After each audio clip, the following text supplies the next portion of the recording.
So Undercurrent was, when I arrived, was a very opaque firm. So I arrived as a strategist, and you would receive a scope of work from a strategy director, and it had no numbers in it. And so it was very kind of opaque in the way that it operated. And slowly over the years, it became increasingly transparent, increasingly kind of self-organizing, and authority was distributed, as Charlotte spoke about earlier. And Holacracy kind of came onto our radar. I don't know exactly how, but it looked and smelt a lot like what we were already doing. And so we gave it a whirl. And I think in terms of the values that kind of underpins it, it makes a lot of sense. It was in line with what we were already doing. And actually, by the time we kind of implemented Holacracy and realized that it was a complete clusterfuck, we realized that the values were still actually were right in principle. But actually, what Holacracy did for us, we found increasingly, was that it prioritized efficiency over humanness. And so you would have very super efficient meetings, and you get through a kind of tactical meeting at the beginning of the day with your project team in 75% sort of less time. But it would actually take all the fun out of it, and you kind of get home at the end of the day thinking that was kind of a shitty day. The other thing that it did was it separated, and intentionally so, it separated this. It had this idea of like separating souls from roles, and the idea there is that as a person, I can fill multiple different roles, and I can actually kind of get added to or taken away from certain roles without it necessarily being a reflection on me. It might be a reflection on the company or the clients or the things that we needed at any one given time. But that idea of separating roles and souls also dehumanized the way that we worked in a really big way. And Holacracy does two things. First of all, it encourages you to speak about yourself in the role that you're filling, as opposed to as a human with emotions and feelings and shit going on outside of work. But they're very keen for you to do it by the letter. So they've written a constitution which you follow by the letter if you consider yourself a Holacracy.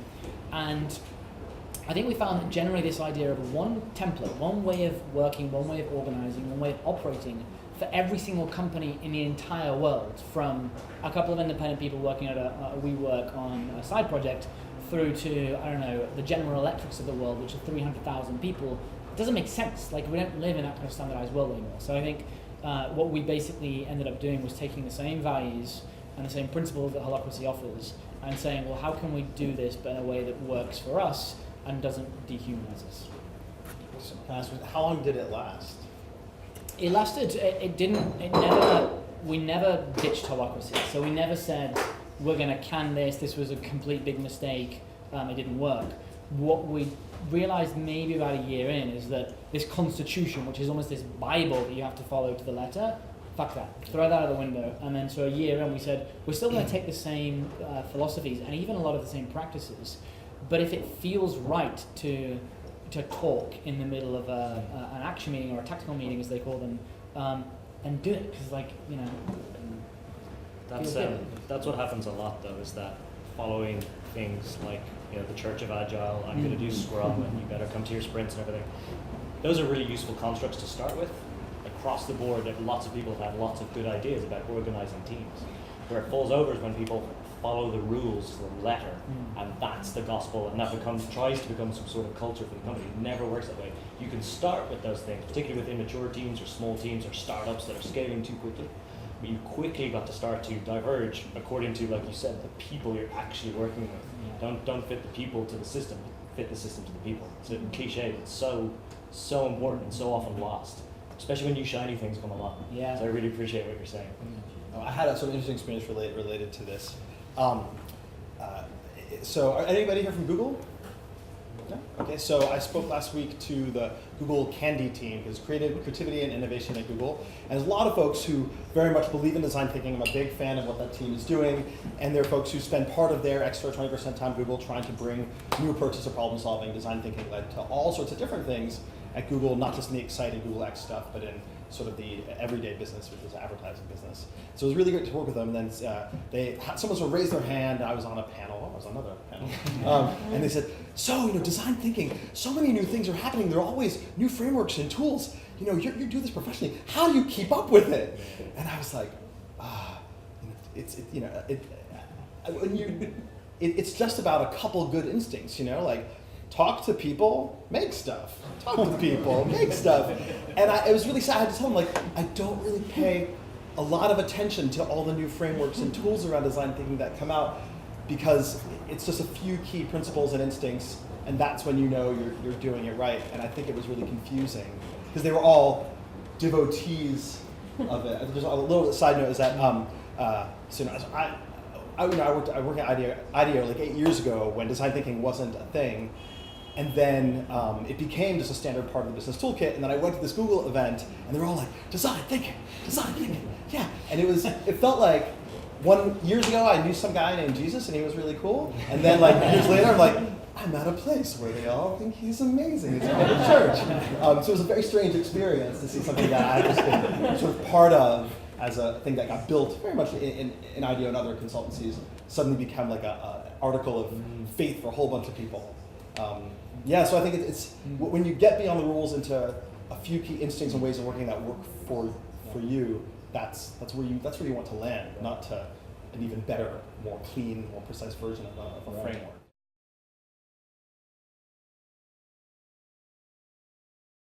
Does anyone here work for IDEO? Has anyone here worked for IDEO? Okay. So I spent a bunch of time there, and a lot of folks say, a lot of clients will come to IDEO because they wanted to do amazing things, and in doing some amazing project that they felt they couldn't get done through their normal channels, that they also wanted to change, right? And they wanted to learn to innovate and become more innovative.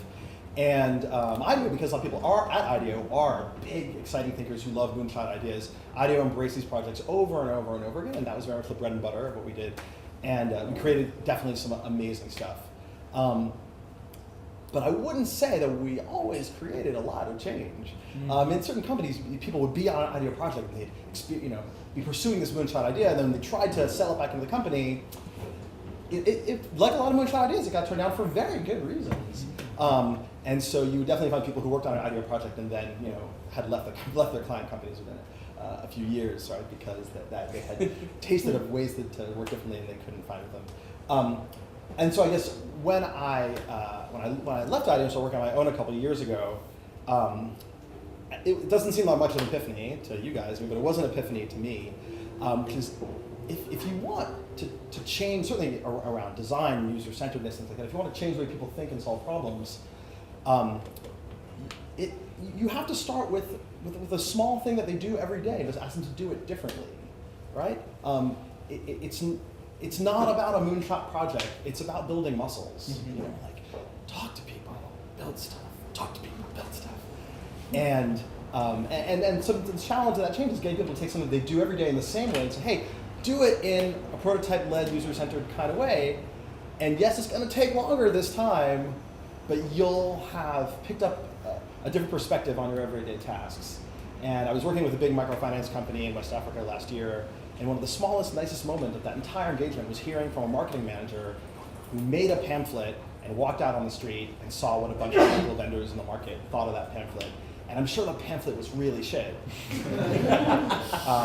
Because they certainly weren't, amazing marketers, and the content was probably fantastic. But just the fact that you just went ahead, drew something up, and did that was a little tiny but amazing victory. And it was sort of moments like that, I'm like, oh, a lot of stuff we're doing at IDEO, awesome design work, not the best approach to change.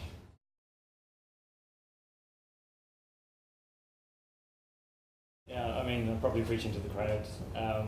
Really interesting topic, though. I think one of the things that startups are typified by, and I think one of the things that a lot of people here would like to bring to big companies is that kind of edge of chaos thinking, right? So how can I get this place to the edge of chaos? So maybe Barclays are a little bit more worried about Mondo. Maybe everyone is a little bit more worried. Startups tend to obviously just exist in that edge of chaos. Maybe they're still defining their business model.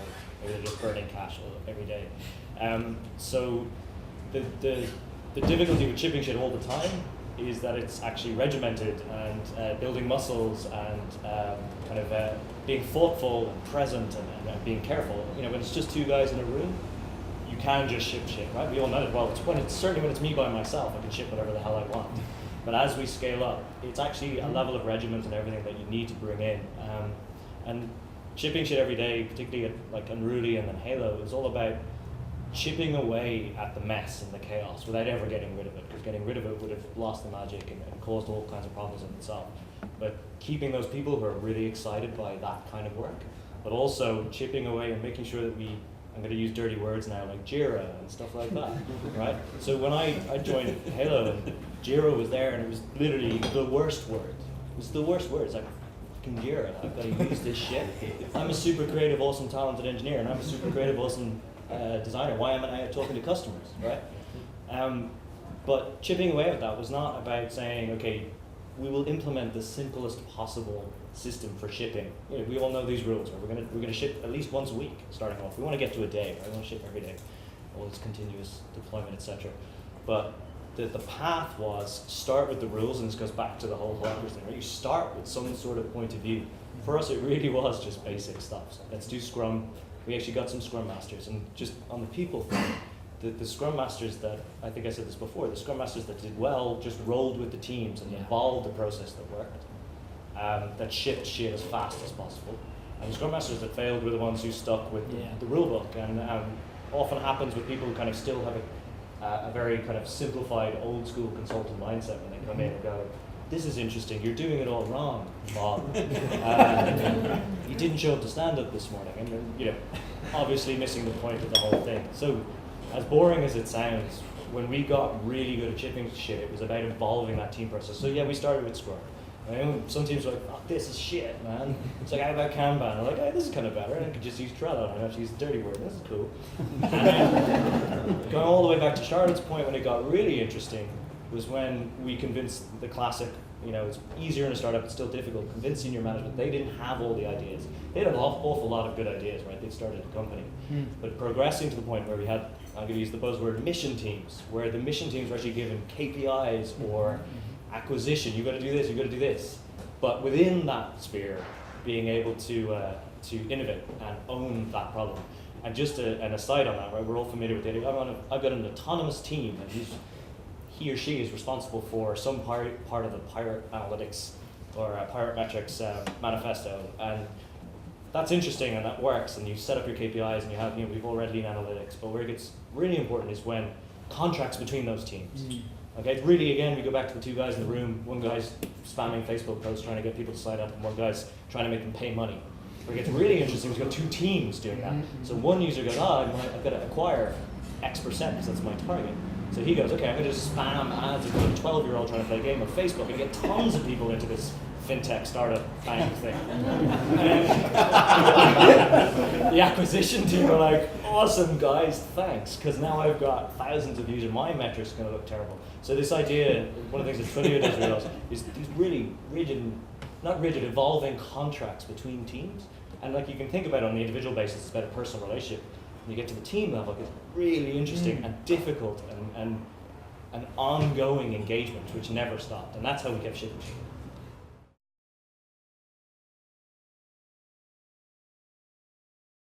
So my perspective on that is that generally working sucks really bad for most people. You go to work, most of the clients that I work with, the actual kind of people I'm physically working with on a day-to-day basis, spend all their day in meetings, and if not in meetings, they're digging themselves out of their inbox, and if they're not doing that, then they're putting their kids to bed and then finally working on a PowerPoint presentation rather than shipping shit. And so there is like increasingly a universal acceptance that something's broken, and people want a solution.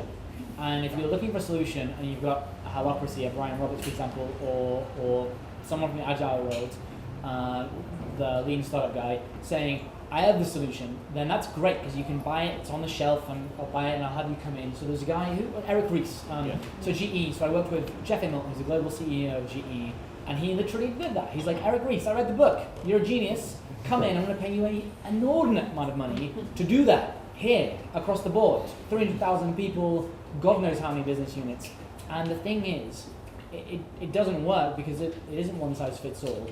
But the day-to-day status quo right now, it does suck. And so I think that's the reason that Eric Ries or Brian Roberts from Holacracy have success, is because they recognize a problem, they propose a solution, it's a one-size-fits-all solution that won't work for everyone, but by default, because it's off the shelf and it's relatively easy, people buy it. I just want to add that in cultures generally, people are looking for a way to be that will be successful for them. And a lot of people are not comfortable with being given just with immediate autonomy.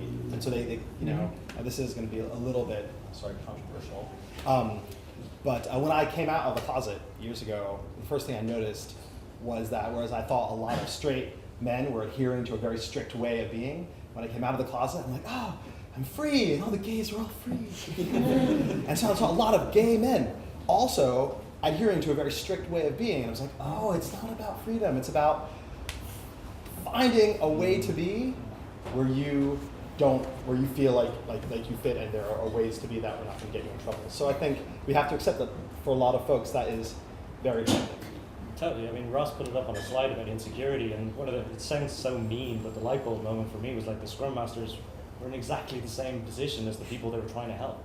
And you hire people who are specialists, and you go, you obviously have all the answers, you've implemented Holacracy, and you've got loads of skills, and in you come, and look at all these angry designers and developers I've got, just they have huge insecurities themselves. And the one-way empathy is what will kill that, right? So the Scrum Master starts off from thinks he's starting off, or she is starting off from the position of helping these people be. That person can be pulled down just as much as those people they're trying to help, right? And it's a horrible, vicious circle when that starts to happen.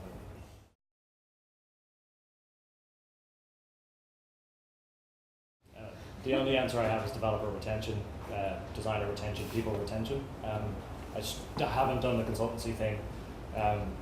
I've done it inside companies, and we measured, we measured it solely on, and the problem there is like that's quite a long-term thing. But some of the more extreme examples when I joined, people were articulating thoughts of leaving. The anonymous surveys were coming back poorly. You have all these metrics, but the real one at the end of the day was, can we stop people who are vocalizing wanting to leave and change their mindset to make what's the metric we all use that's really NPS? Use it, NPS, thank you. Like internal NPS. So doing an internal NPS and finding detractors and turning them into, that's the one I choose in addition to stop people from quitting.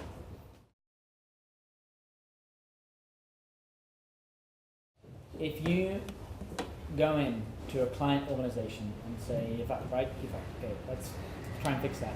If you try and figure out, first of all, the metric that's going to define success, and specifically what it is that you are going to fix or what's broken, you're kind of wasting time. It's kind of like the same in product strategy and product shipping, right? If you spend all the time kind of putting PowerPoint presentations together for the CEO about what you might build, you're wasting time actually developing a hypothesis, quickly developing a prototype, getting feedback from real customers, and then validating or invalidating that hypothesis and building and scaling.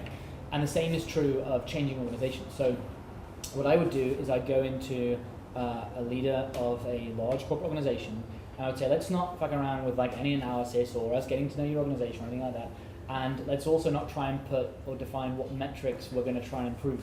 Let's just make the investment that you're about to make in terms of time, in terms of people, in terms of money, so low that it doesn't really matter, and anything is worth is worth experimenting with.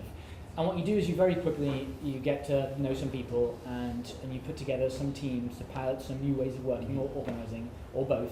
And you very, very quickly, having met them and having met a ton of different corporate people from different businesses, you quickly get a gut instinct about what's broken, and you say to the client, you guys spend a lot of time in meetings, or you guys have a real big kind of decision-making problem, but that's just a kind of gut feeling.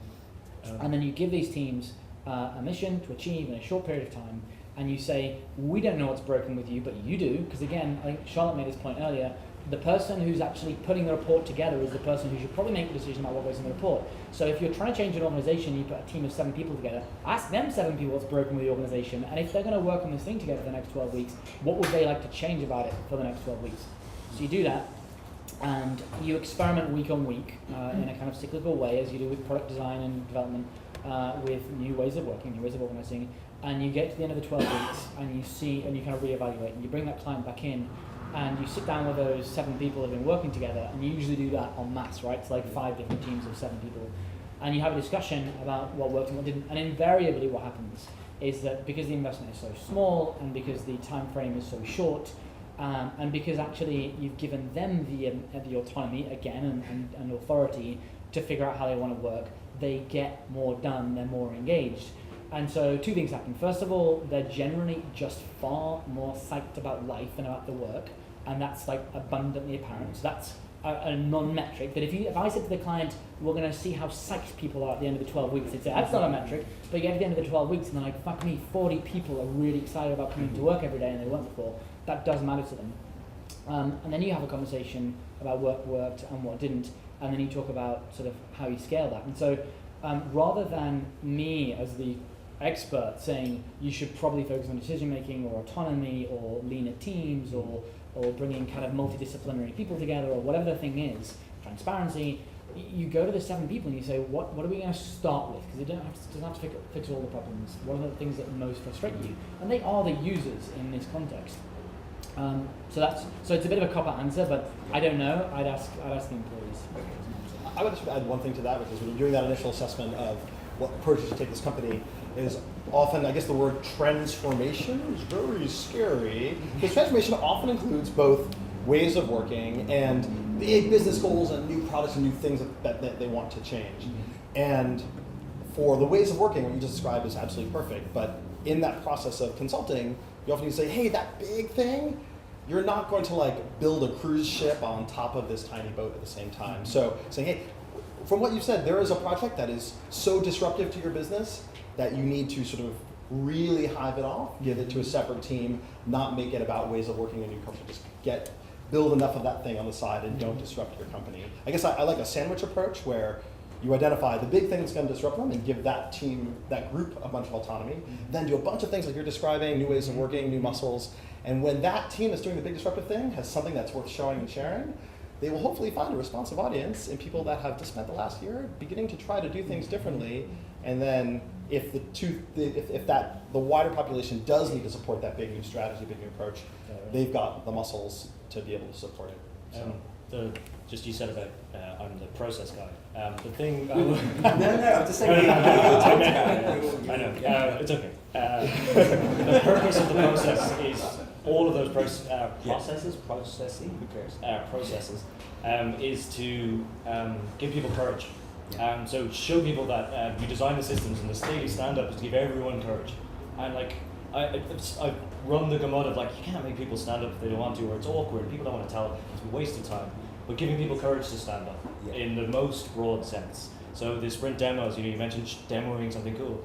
That's an awesome thing, but like running around the building and forcing people to come and showing them that it's okay to come and really screw up, right? We're not talking about success. We're talking about all these things, failure and everything else. But in a bigger organization, in some of the scaling issues I've seen is, the little company went from 12 people who already knew each other's names to 105. How do you maintain that thing? When there's 12 people, everyone's loud. It's hard not to be. If you're going out for beers, everyone gets invited because there's only 12 people. Courage disappears as you scale, and you kind of have to change your processes and your culture to not beat people up and shout at them, but enforce a culture of courage. So it's okay to step, the classic cliche is I'm able to stand up in front of the CEO and say that's bullshit. Yeah. How many people believe they're allowed to do that? And how many people go, I'll just get fired? It's courage. It's hot. It's really, really hot. To oversimplify it, I think about it in terms of seeding and scaling. And the seeding bit's the really easy bit. Seeding bit's where you do what I just said, and you demonstrate success in a microcosm.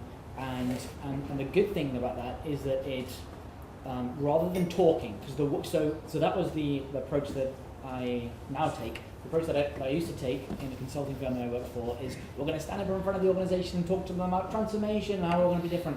And that comes with, even in the States, a healthy dose of cynicism. Actually just getting on with it and doing it first demonstrates, and most importantly, what's that Chinese proverb about sort of tell me and I'll understand, show me and I'll forget, and involve me and I'll understand. So you actually do it with them. They get a sense of what it feels like at a small scale, 40 people, 7 times 5-ish, to do that. And they want more of that. And the leader sees that they're doing, they're psyched about life and they're doing good work, and they want more of that. And the rest of the organization, and this is why I'm a little bit skeptical about like secret innovation labs because it creates this kind of divide between like, well, the cool kids that get to use like MacBook Pros and dress in like picture clothes every day versus us. But if you do it in the right way, then they, after with only 12 weeks, are very curious about what's happening and want to do the same.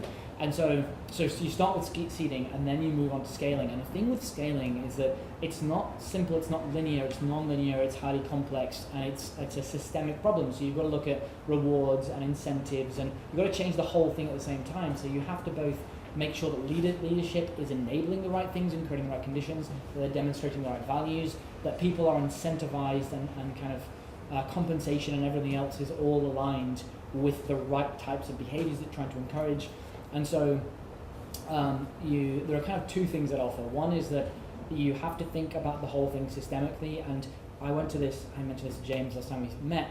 I went to this innovation education conference, and there was this like big obvious battle between, well, we can either innovate in education and still have GCSEs, but then people fail GCSEs and schools get kind of put in special measures and then kicked out, or we can change the kind of results or the standardized modeling kind of approach to things, standardized testing approach to things, but not the thing. You actually have to change both at the same time. It's the same with organizations. The second thing I'll offer, which is really tough, is that you, at the same time as kind of changing both the way that people are incentivized and rewarded, and changing the behaviors and changing the way that the leadership demonstrate those kind of values, you also have to kind of build in a cyclical feedback thing that says, just because it worked with these teams here doesn't mean that it's going to work in the same way for everything. And so what we need to do actually is create this is such a cliche, but a learning organization that basically takes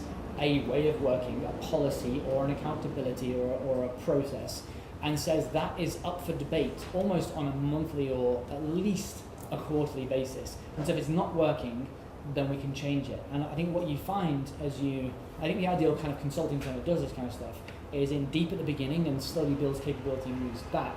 And as they're moving back and they're building capability and it's sticking more, you see it sticking more when you've created processes that can evolve very, very quickly and very, very regularly, as opposed to you do it, you walk away, someone figures out the world's changed, it doesn't work anymore, and then they throw the baby out with the bathwater. So it's that kind of moving back slowly, removing dependency slowly, building capability, and making sure that everything is cyclical and learning, from people and attitudes to leadership to processes to compensation to rewards, incentives, the whole thing. I sort of add to that what sort of I think underpins some of the stuff you're saying is that you don't build these changes. It's like you want to grow stories, not frameworks, right? You want people to have done things they tell each other about. I did it this way, it worked. Versus people say, look, I used this framework and it worked that way. I had a super cheesy team coach at a firm I worked in called Jump Associates years ago in California. And she's named Sarah Signori, and she was our team coach, and she would always talk about action before learning. Right? Action before learning. Which I think Lydia has heard before. But basically it's the idea that just have people do something differently, and then once they've done it, then tell them you actually did it in this particular way. Right? Like whenever you lead with the framework, people are going to feel insecure. Right? So the more you can just get them doing things that they'll talk about, and then maybe say, yeah, you did it in that way. This creates stronger stories. And a final lighter note. You shared a link with me earlier on, Dave. Anything from that you want to? No, you talking about new ways of working, and so I said, nude ways of working? And I just sent you that piece from like a year ago about that content company in California that went like butt naked for a month. For a month? Yeah. And is that why you have us all three like sort of standing like we're about to go? Yeah. No, we're not.